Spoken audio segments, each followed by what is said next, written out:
Hello, hello, hello. Welcome to a Discord mobile tutorial on how to go ahead and swap camera or switch like video outputs on your phone for Discord mobile. If you guys just want to leave a like and comment down below for me for the algorithm, then I'd really appreciate it. And the next thing you're going to want to go ahead and do is join any call. And then from here, whoa, okay, sorry, there's a little bit of echo. Let me go ahead and turn that off.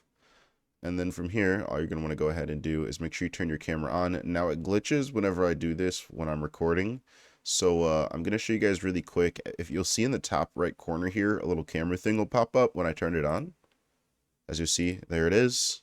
And I'll go ahead and turn it off because I don't want my thing to start glitching. It's really hard on the eyes actually.